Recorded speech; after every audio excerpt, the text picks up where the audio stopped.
Applause for J. Cole. What up? What up? Bitch, up, I'm man? blowing up. Yeah. Bitch, I'm about to blow up. What up, man? Yo, that's my guy right here, man. I fucks with J. Cole. I think was we your first interview? Like, yeah, it was the first. That was like the announcement, first official time I got interviewed after the deal. Wow. I don't even think I had got my advance yet. Oh, word. Yeah, I looked at that video like probably about a couple months ago. It was just funny, like, man. Yeah. Brand new to the game. Yes, sir. Yes, sir. Man, this is a couple years later now. Yeah, is it? Wow. Almost, like it. Yeah. I feel like almost a couple years. You know? Yeah, I mean, there's so much going on. You built the fan base crazy. Yeah, thank you very much. You've released a couple mixtapes. Yeah. You know what I mean? Absolutely. You put some songs out there that's reacting. Yeah. I mean, it's kind of like, you know, what the game is in 2010. You got to warm it up. You can't just put that single out, and if the single bigger than you want it done. Absolutely. You know man. what I mean? So shout to Hove for embracing the spitters. Absolutely. You feel me? Like, definitely shout to Hove for fucking with Jay Electronica now, too. Oh, man, how crazy is that? How you feel about that? Man, I feel like we look like, you know, just that one piece added. Now the legitimacy of a, you know, as a rap label is that much stronger. You know what I'm saying? Before it kind of felt, not that I'm the guy that's out there, you know, shouting out, oh, it's The Rock every song or whatever, every interview, but it just feels so good to have that piece of a real legitimate rapper added on. It's just, you know, it's dope. Yeah, so any pressure with that? Like, you know what I mean? No. It's like, you know, I don't know. It's still, you know, it's still me doing my thing, you know, and I'm sure his game plan doesn't change. If anything, it's just motivation. J. Cole, since you've been in the industry, how much has things changed for you personally? You know what? It's personal time. Like, it's no more Jermaine time. It's all like, you know, it's all business. It's all work. And even when I'm off, I'm working, you know, in a sense. Like, my off days, I'm in the studio.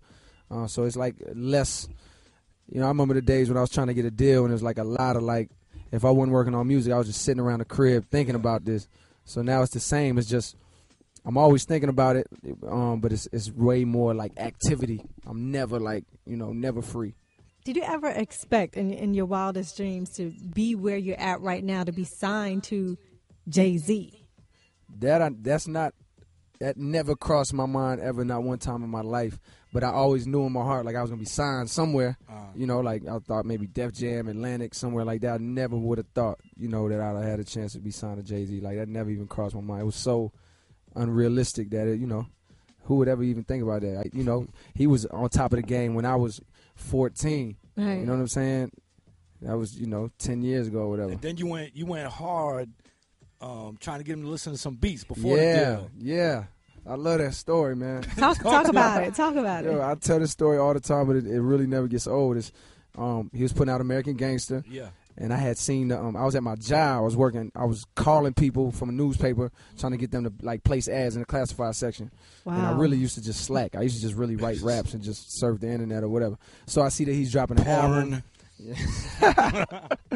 I see that he was dropping an album. I was like, man, this is my chance. This is a sign from God. I was supposed to make a beat for this album and get on. So I went home, cooked up a beat. It was called On Top of the World. I made 2 beats, burned them on CD. Me and E took the F train to the city, stood outside the studio just because I had a gut feeling, like everything was feeling right. I was like, man, I feel like he's going to come to the studio tonight because I knew where he was recording. Stood out there for like 3 hours, and then sure enough, like the Black Phantom pulled up. I tell it the same way every time. The Black Phantom pulled up, you know, and he had a car behind him. I remember at the time, I was like, man, some dude just hops out the car just to come open his door. Right. Like, that's this guy's job. As it should be. The door opener. The door opener. So he hops out or whatever. It was raining. He walks up to the door. I'm like, man, nervous. Like, yo, Jay, what's up, man? I got this. He's like, what is this? Like, it's a beat CD, American Gangster. He's like, man, I don't want that shit. Oh, damn. He was like, man, I don't want that. He plays you like straight plays. Nah, it was a wake-up check, but yeah, it's not playing me. We know what it is, but he was. Yeah, but he kept it super fun. Yeah. He might not have said shit, but it felt like he said shit. Like, man, I don't want that shit. Oh, okay. I thought he vocally said, I don't might as well have said it. That's what it felt like. It felt like that. Okay, But it wasn't mean like that. It was just really honest. Like, yo, and then he was like, man, give it to one of those guys, like, you know. No, he does got a way he could look at you. There's a certain way to look at you. Like, yeah. What the fuck is you doing right now? Like, dog? you really, at the time he was like president or something. It's like, man, you know how many times it was a wake up call. Like, yo, this happens to him every day. Yeah. You really think I never tried that ever again with nobody? Like, I was so the first boy done signed you. Yep. You're rocking with him. Yep. And you catch the attention of the good doctor. Oh, now man. Dr. Dre is calling, like, yo, I'm working on this detox. Yeah. I mean, how's this come about and what's going on? Man, you know, I don't even know how he caught wind of me or whatever, but I'm just glad he did. And I'm just blessed. I got a chance to go on with him a few times and work. It was, just an incredible experience to, just be in the studio with the man, the legend. I mean, we was talking the other night. You told me a story about how, like when you had walked into the studio. Yeah.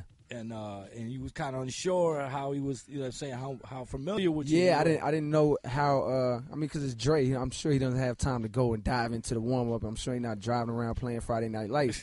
So I don't know how much he actually knew about me. It could happen. Yeah, it could happen. Absolutely. But I knew he knew about me, but I don't know how familiar he actually was. But I think when I got in there, I think just my work spoke for itself, and just how respectful I was, and how just genuinely happy I was to just be there. You know what I'm saying? I put in good work, like, and I pray that man lets the world hear the incredible music that he has and that he's just sitting on.